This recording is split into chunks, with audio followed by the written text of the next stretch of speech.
¿Qué es la realidad?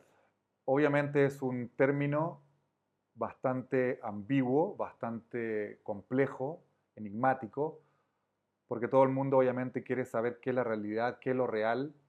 La ciencia intenta descifrar la realidad, la filosofía intenta descifrar la realidad, la religión intenta decirnos qué es la realidad, etcétera. La realidad siempre es el concepto que refiere a todo lo que es real, a todo lo que es importante, a todo lo que es relevante para tener una comprensión del mundo, de nuestra existencia, de lo que nos rodea.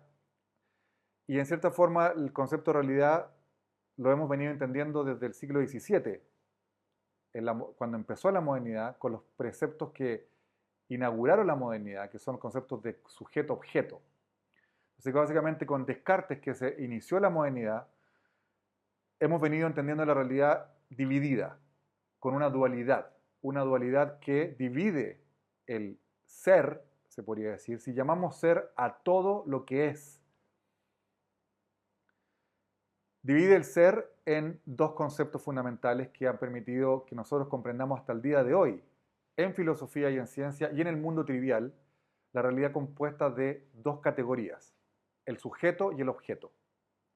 Por un lado está el sujeto, que somos nosotros, en términos de que la subjetividad es algo mental. Entonces el concepto de sujeto y mente están unidos en filosofía y en ciencia y también en la vida trivial.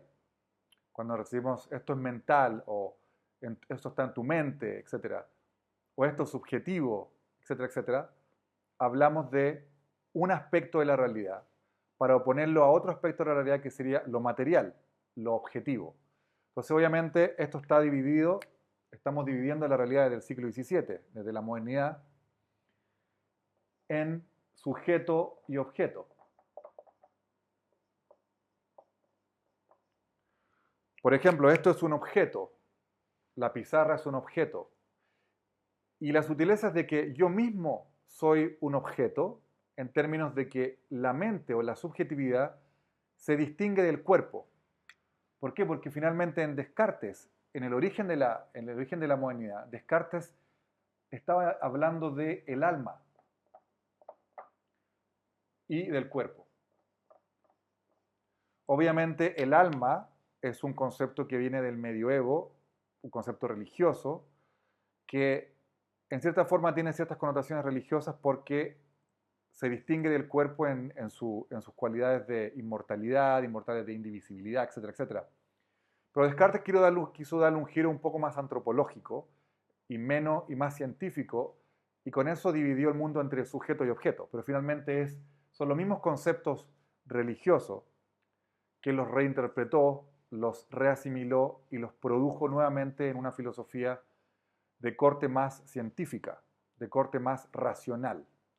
Entonces el alma, obviamente, o el sujeto, pertenece a una esfera eh, interna, ¿ok? Es un interior de nuestra experiencia, es el interior de nuestra experiencia. No se puede acceder a esta experiencia interior desde afuera. Obviamente cuando yo veo a alguien desde afuera, no veo realmente, no experimento su interioridad. Su interioridad sería su subjetividad, sería su alma en términos del medioevo.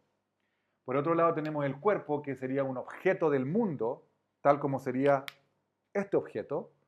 Mi cuerpo pertenece al mundo y está supeditado, obviamente, a todas las leyes de la física. Cae como un cuerpo, se mueve como un cuerpo, tiene todo lo que se podría decir, todo lo que está supeditado a la materialidad pura del mundo, de la naturaleza. Obviamente el cuerpo y esto es externo. ¿Ok? El objeto es lo externo. Entonces, obviamente, esta división ha servido también para clasificar el mundo entre lo interno y lo externo. Entonces, la división inicial de la modernidad con Descartes, obviamente que divide entre sujeto y objeto, entre la subjetividad y la objetividad, es también una forma de interpretar la interioridad del sujeto con su aspecto mental, con su aspecto de alma, con su aspecto de psique, que ha permitido también obviamente dar un empujón científico al concepto de psicología. Entonces, obviamente, psicología pertenece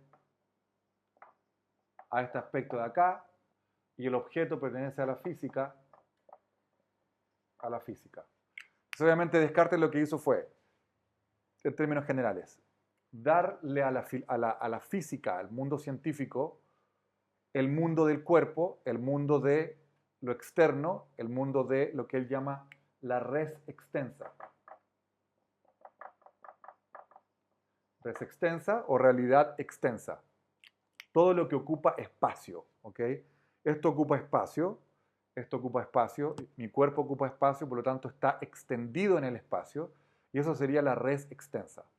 Y por otro lado dividió el mundo en el sujeto, la subjetividad, lo interno, que obviamente no ocupa espacio, y es lo que le llama la res cogitans. La res cogitans obviamente es no espacial, no ocupa espacio, porque no es física, no es externa, no es el cuerpo, no es objeto, es todo lo contrario, es sujeto, es interno, es el alma, se podría decir. Entonces, obviamente, el mundo quedó dividido de esa forma del siglo XVII y hasta el día de hoy nosotros ocupamos esta división, esta forma de entender lo que se llama la ontología del mundo. La ontología es el estudio del ser, por lo tanto, si todo lo que es le llamamos ser, entonces luego podemos decir de que hay ciertas cosas que son, en este caso la res cogitans o la sustancia, aquello que es interno, el alma, el sujeto, la subjetividad, y por otro lado tenemos la res extensa, lo que está extendido en el espacio, como todos los objetos de la naturaleza, que son externos y se pueden ver, son visibles. Esta es otra cosa importante. La res cogitans va a ser invisible, y esto va a ser visible. Esto es el observador. Esto es lo observado. Entonces, como se puede ver, obviamente, esta división del mundo, del ser, inaugurada por Descartes en el siglo XVII, que hasta el día de hoy sigue funcionando, ha sido muy fructífera para poder elaborar esta tabla de dualidades, esta tabla dicotómica que nos permite entender nuestra experiencia. Pero la pregunta es, ¿nos permite realmente extender el ser? ¿Nos permite realmente entender la experiencia? ¿O es finalmente un prejuicio? Es una idea que se le ocurrió a Descartes y que tomó forma, tomó fuerza a través de todos los posteriores filósofos y los posteriores científicos que ocuparon este cuadro de realidad para entender nuestra experiencia. Obviamente, lo que pasó fue de que si nosotros pensamos en el sujeto y en el objeto, el sujeto, obviamente, somos nosotros. Por lo tanto, tiene cierta primacía en la estructura del mundo. Obviamente somos nosotros mismos, el sujeto, la subjetividad, la que se está preguntando por la realidad. Por lo tanto, sería muy lógico pensar de que el sujeto tiene cierta primacía filosófica y también científica. Es él el que observa el mundo, es él el que piensa la realidad. Por lo tanto, lo que pasó fue de que los filósofos que pensaron a través de este cuadro de realidad cartesiana, porque viene de Descartes, al pensar de que el sujeto tenía cierta primacía por ser nosotros mismos el sujeto, y el sujeto es el que elabora la teoría de la realidad y el que logra entender de que la realidad está dividida de estas dos formas, intentaron darle primacía al sujeto, es decir, el sujeto constituye la realidad. El sujeto finalmente es más importante en una cierta forma. Cada vez que nosotros hablamos de un ismo en filosofía, ¿ok? Estamos hablando que la primacía de es más importancia de. Si hablamos de, por ejemplo, materialismo, le estamos dando primacía a la materia. Si hablamos de idealismo, le estamos dando primacía a las ideas. Entonces, esta finalmente terminó determinando ciertas tendencias psicológicas, ciertas tendencias anímicas también de los filósofos posteriores a Descartes a darle cierta primacía a ciertos aspectos de la realidad elaborados ya desde esta dicotomía fundamental que se abría con el nuevo pensamiento de la modernidad. Por lo tanto, los que decían, por nosotros ser el sujeto, y el sujeto es el que está mirando el mundo, no podría haber un mundo finalmente si no hay un sujeto. Entonces finalmente el sujeto tiene primacía. Todos los que cayeron en esa línea de pensamiento son lo que se llama idealismo.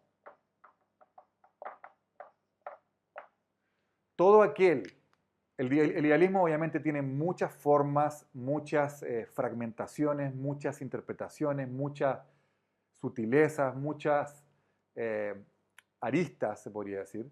Pero finalmente la estructura final sería de que todo aquel filósofo que quiere darle una primacía o una importancia mayor al sujeto o al alma o a la mente o a la psique o a todo lo que se deriva de esa estructura inicial, le podemos llamar idealista. ¿Ok?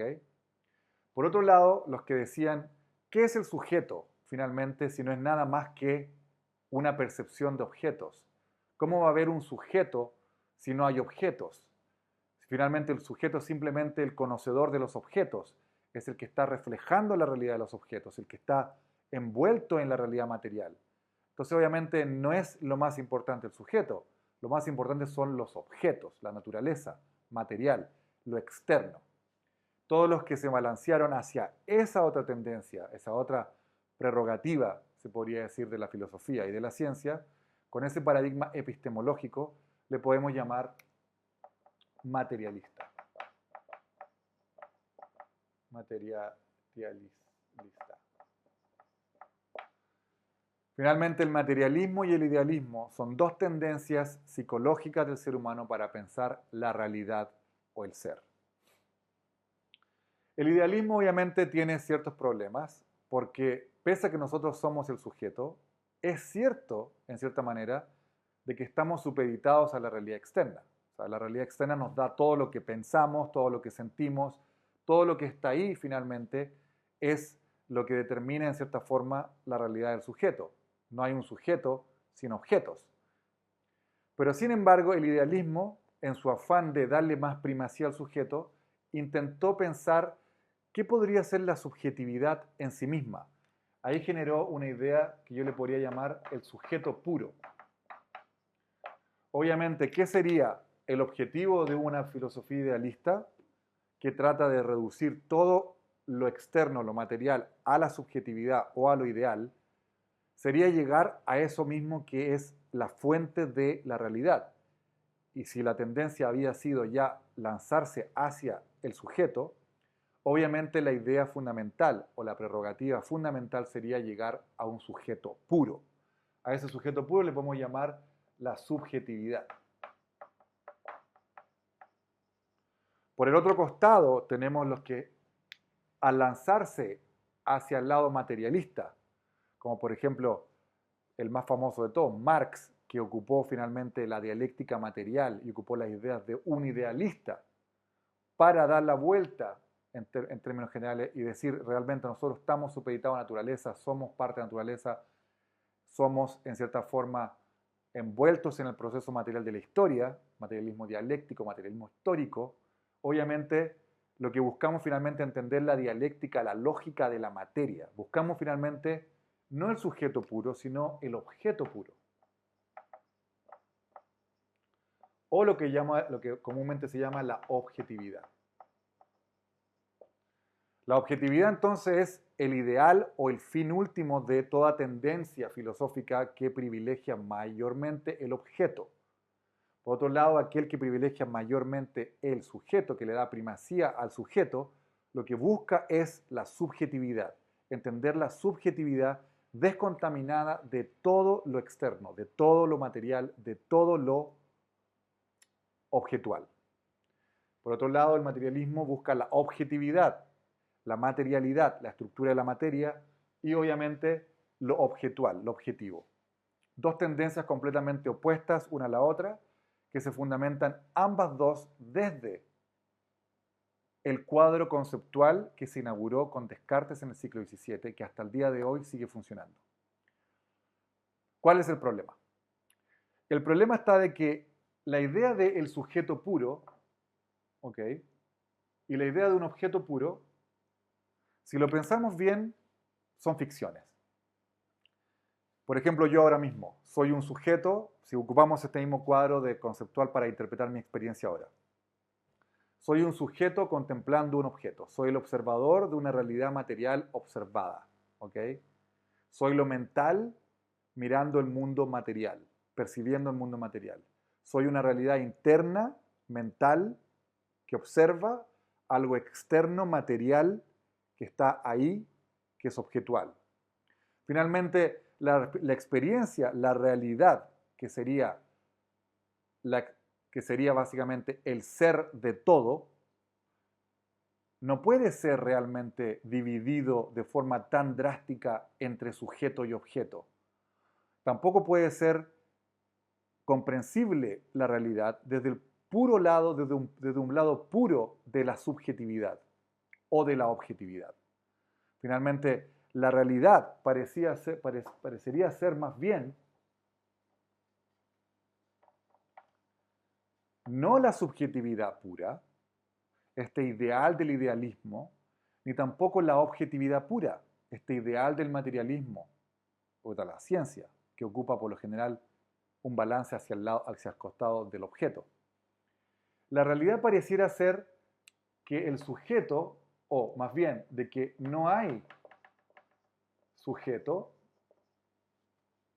sin objeto.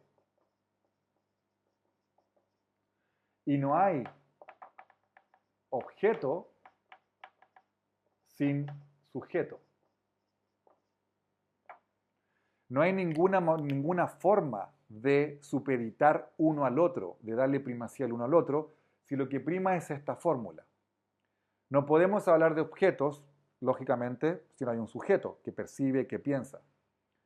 Pero ¿qué es lo que piensa y percibe el sujeto? Objetos. Si finalmente esta idea, esta tendencia, esta forma de pensar dualística que viene del siglo XVII, el siglo de las luces, finalmente fue un prejuicio, fue una camisa de fuerza, un pie forzado, un punto de partida que contenía en sí mismo ciertos errores, malentendidos o ciertas direcciones que podían llevar a cierto lugar, pero podían eclipsar, que podrían ocultar una experiencia más real o más auténtica, original, de lo que es ser en la realidad, del ser de la realidad. No hay sujeto sin objeto, no hay objeto sin objeto. No hay supeditación, no hay primacía del uno sobre el otro, hay una complementariedad, hay una relación. Obviamente en Oriente esto ya estaba comprendido, pero en Occidente, y sobre todo desde la modernidad, obviamente se tergiversó, de cierta forma, por tendencia psicológica y anímica, balancear hacia un lado o hacia el otro la realidad. Pero finalmente la reflexión y la experiencia terminó dando la razón a este tipo de experiencia, una experiencia holística del mundo. No podemos pensar la subjetividad pura, no podemos pensar la objetividad pura. Son malentendidos de la filosofía, malentendidos de la ciencia. Esta es la verdad. Ahora, obviamente, cuando pensamos una realidad holística, como la del Yin Yang o la filosofía Zen, que acabo de poner ahí con ese símbolo, en el cual no hay sujeto sin objeto, no hay objeto sin un sujeto, no hay interioridad sin exterioridad, no hay exterioridad sin exterioridad, eso disuelve de cierta forma la tendencia a pensar en la objetividad, en la idea de que hay un mundo exterior independiente de mí. Obviamente, si no hay objetividad sin subjetividad, ya no puedo pensar finalmente que este lápiz existe, de que este objeto existe independiente de mí y que esa sería la realidad. Tampoco puedo pensar de que el lápiz está construido dentro de mi mente como una representación mental de lo que está afuera, porque finalmente eso proviene también del dualismo cartesiano. Entonces, ¿cómo vamos a pensar ahora la realidad si estos conceptos de sujeto-objeto ya son en cierta forma una camisa de fuerza? Sabemos de que no hay sujeto sin objeto y no hay objeto sin sujeto. No hay interioridad sin exterioridad, no hay exterioridad sin interioridad. Sabemos de que son complementarios. La fenomenología, como una especie de nueva mirada sobre el fenómeno, sobre la realidad, entendió muy bien esto, en cierta forma, no todos, pero sí. Entendieron de que había que superar el idealismo y el realismo, el idealismo y el materialismo. Esa tabla que puse al comienzo, que dividía entre sujeto y objeto, había que en cierta forma ir más allá de ella. Era la única forma de comprender la realidad sin necesariamente balancearse hacia tendencias idealistas que privilegian al sujeto, la subjetividad, la interioridad, o tendencias materialistas objetivistas que privilegian la objetualidad y la exterioridad. En ese camino, obviamente, es un camino nuevo. Ya no podemos ocupar el cuadro cartesiano que divide la realidad automáticamente desde el comienzo como punto de partida para entender el mundo. Pero no tenemos nada más. No tenemos otro discurso, otra forma de ver el mundo hoy en día que no sea la que es articulada por los conceptos cartesianos. Entonces hay un problema gigante ahí. ¿Cómo vamos a incluso hablar de la realidad, de esta nueva realidad interdependiente entre el sujeto y el objeto, si no tenemos el lenguaje? Hay que elaborar un nuevo lenguaje, hay que elaborar una nueva filosofía, una nueva mirada a la realidad desde conceptos que vayan más allá del idealismo y el realismo, o el materialismo. Fácil decirlo, muy difícil lograrlo, y sobre todo ponerlo en una teoría que pueda articular ciertos conceptos, que en cierta forma nos saquen de esta tendencia natural del ser humano, hoy en día y desde esa época, de balancearse hacia algún concepto u otro. En este intento, por ejemplo, estuvo Martin Heidegger, que ya no habla de sujeto-objeto. ¿Ok? Él se da cuenta de que esto no nos va a llevar a ningún lado y que son problemas que va a generar problemas gratuitos. Y finalmente la realidad, la experiencia del mundo no es realmente subjetiva-objetiva, por lo mismo porque hay una interdependencia. Entonces él habla de el ser en el mundo. Ser en el mundo no es una frase compuesta se podría decir, de diferentes palabras, diferentes conceptos. Es solamente una palabra, es un concepto. ¿Cómo describir lo que está sucediendo ahora? ¿O soy un sujeto que contempla objetos externos? ¿O soy finalmente un ser en el mundo? Eso es lo que soy. No hay nunca un mundo sin un ser que está ahí en el mundo. No hay nunca un ser suelto, puro, como la subjetividad pura, que no está en un mundo, envuelto en el mundo, involucrado en el mundo. Heidegger obviamente no puede ya ocupar estos conceptos de sujeto-objeto. Sabe que eso lo va a llevar directamente a todos los problemas que surgieron desde el siglo XVII hasta el siglo XX. Entonces elige algo mucho más radical, mucho más novedoso. Ser en el mundo, esa es la primera expresión, esa es la primera forma de definir la experiencia fundamental de la realidad.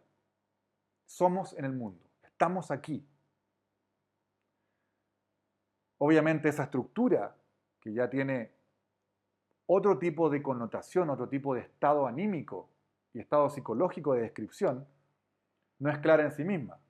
Tampoco se entiende bien lo que quiere decir el comienzo.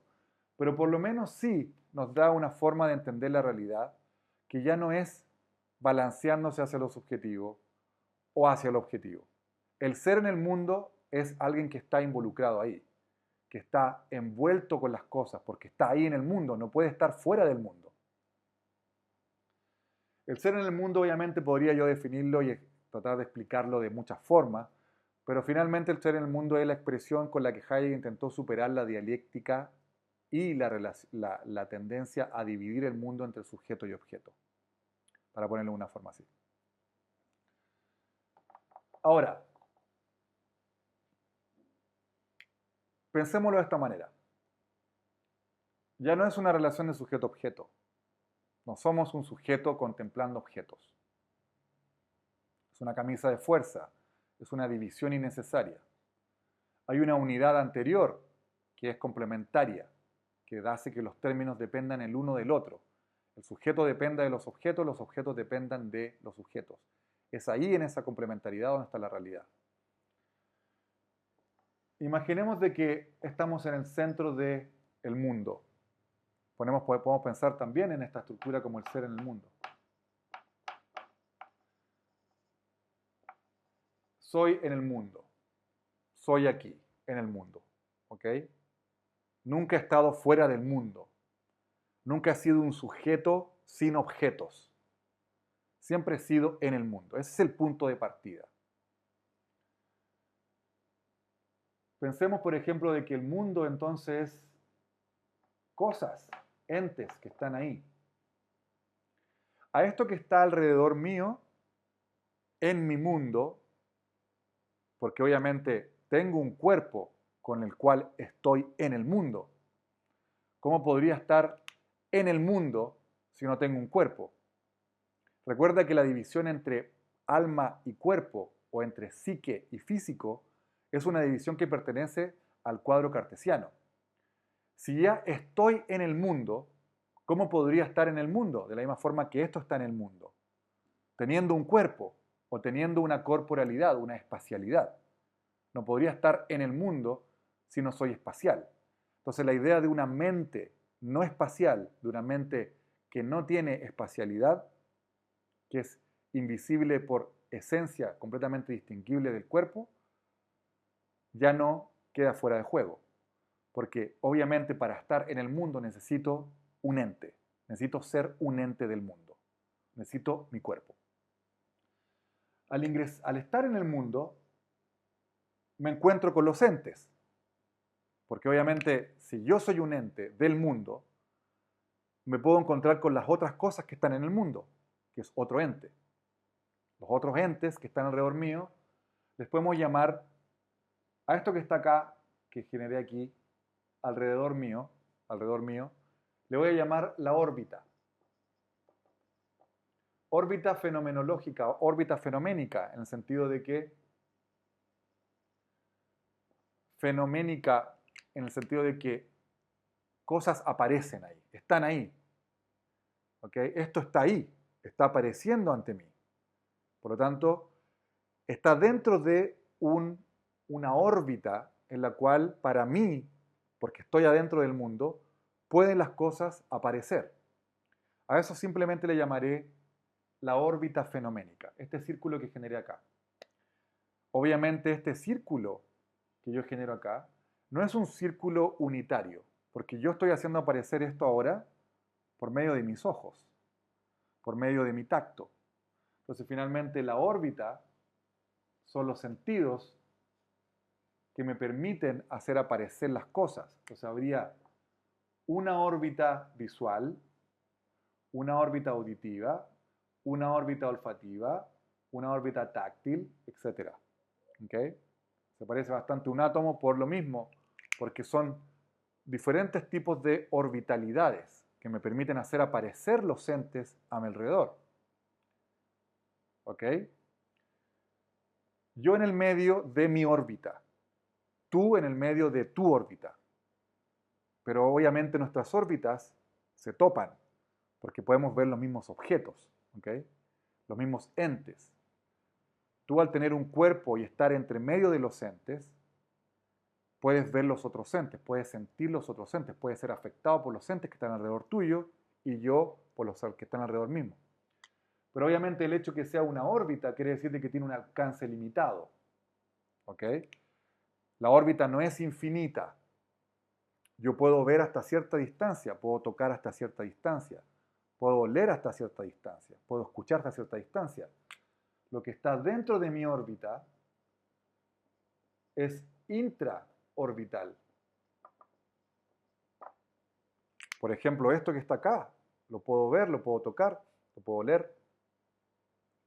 Me puedo relacionar con él porque está dentro de mi órbita, de mi orbitalidad. Si estuviera a 1 kilómetro de distancia, no lo pudiera oler, tocar, palpar, etcétera, todo, nada, estaría fuera de mi órbita. Estaría fuera de mi órbita. sería transorbital. Lo transorbital queda fuera de órbita, queda fuera de juego. No quiere decir de que desaparezca de la nada, porque para otro ser en el mundo, en cierta forma, también puede aparecer, por lo tanto, puede volver a presentarse dentro de una órbita. Cuando se pasa de la intraorbitalidad a la transorbitalidad, que es para mí transorbital, puede ser intraorbital para otro. Entonces el objeto sigue estando ahí. No es una forma de decir el objeto tiene una existencia independiente, porque estaríamos de nuevo cayendo en el cuadro de la dualidad metafísica de Descartes. Es independiente, es la realidad es el objeto puro. Ya he explicado que el objeto puro y el sujeto puro son ficciones de la filosofía. No hay objeto puro, no hay sujeto puro. Está solo la interdependencia. Tenemos la órbita y tenemos el ser en el mundo que está en medio de su propia órbita. Tenemos lo intraorbital y lo transorbital. Pero hay algo más que es importante recordar. Cuando el ser en el mundo con su órbita de fenómenos, su órbita fenoménica, hace aparecer los objetos se presentan completos. ¿El ente lo puedo ver entero? No. El ente siempre aparece desde una perspectiva. ¿Por qué? Porque el ser está conectado al ente. Quiere decir de que cuando yo soy, estoy ya dentro del mundo en un ente. Para ponerlo de una forma simple, en un cuerpo.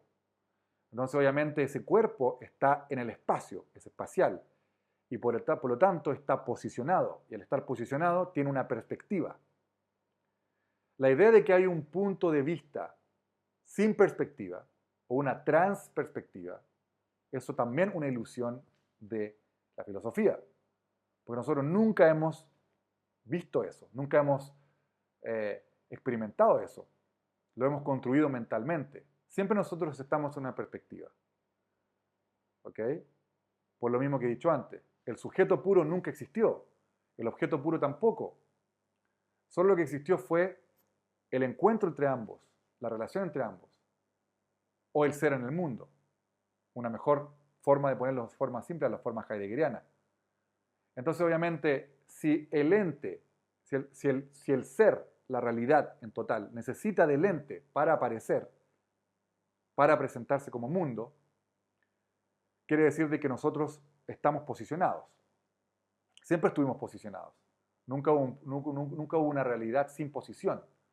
Y eso quiere decir de que la cosa aparece incompleta. El ente nunca aparece entero. Claro, no, sí, pero te puedes girar, lo puedes ver entero. Si giro el ente, siempre hay un lado que queda oculto. ¿O no? Siempre hay un lado que va a estar eclipsado. ¿Por qué eclipsado? Porque finalmente este lado que no está, no pertenece al ente. El ente en sí, si lo pensáramos de nuevo con la abstracción filosófica, en sí mismo, el ente está completo. Pero esa no es la realidad. La realidad es lo que aparece en la órbita fenoménica. Y en la órbita fenoménica el ente se presenta incompleto. Siempre. En el sueño no puedes ver el ente completo. No lo ves entero. Siempre lo ves eclipsado. Siempre le falta algo. Siempre le falta en este caso, si lo hablamos de lo visual, un lado entero. Ni siquiera es un lado, es algo que falta, que se sustrae. Si es pensado, si es imaginado, si es recordado, si es soñado, siempre el ente está incompleto. Esa es la descripción originaria de la realidad humana. ¿Y por qué no también? Esto ya sería un salto ontológico, decir que es la realidad del ser. El ser se presenta siempre eclipsado. ¿Cómo descubrí yo esto? ¿Y cómo descubrí que es tan importante entender la realidad de esta forma para poder comprender todo el fenómeno de la experiencia humana? Es porque soy mago, ilusionista. ¿Quién sabe mejor que un ilusionista que hay un lado que no se ve, que nos permite hacer millones de efectos? Pensándolo de que no es importante, de que ese aspecto eclipsado de la realidad, hay un lado patente que siempre vemos, que está ahí patente ante ti, que te permite identificar el ente, lo que está alrededor tuyo. Pues también hay un lado eclipsado, que no es parte del ente en sí mismo, sino es parte de la realidad, de esta danza entre el sujeto y el objeto, si vamos a volver a ocupar esa resaca cartesiana. Es parte del ser en el mundo, que el objeto no se presente completo, siempre con su lado eclipsado. ¿Se puede eliminar lo eclipsado? ¿Se puede eliminar aquello que está ausente? ¿Se puede lograr tener una perspectiva absoluta sobre el ente, en el cual se presenten todos sus lados? No. ¿Por qué? Porque esto no es algo derivado, algo accidental. Esto es esencial. La realidad misma es un eclipse. El ser está eclipsado.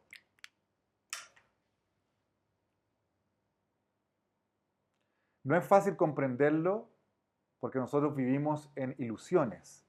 Y la ilusión de que el objeto está ahí entero, porque lo complementamos por diferentes costados, por diferentes experiencias, por diferentes sentidos.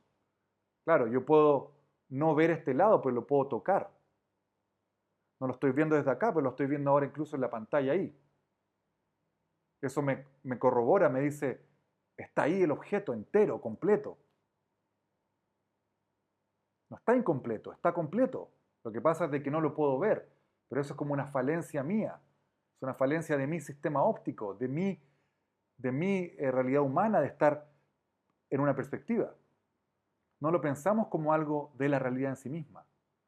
Pensamos que la realidad en sí misma está completa y luego viene el ser humano y no la percibe entera. Lo que yo planteo es lo siguiente. La realidad misma está incompleta.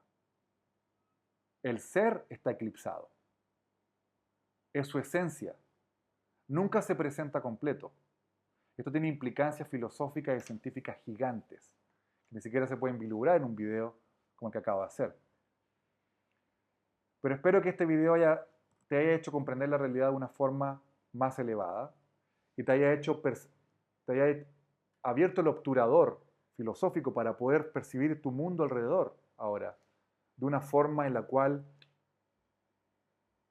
te pueda llevar más allá del sujeto y el objeto, más allá de la dicotomía, más allá del adentro-afuera, más allá del mente-cuerpo, más allá de la subjetividad-objetividad. Quizá este video te sirve para entrar en el ser en el mundo y vislumbrar el eclipse que es la esencia de lo real.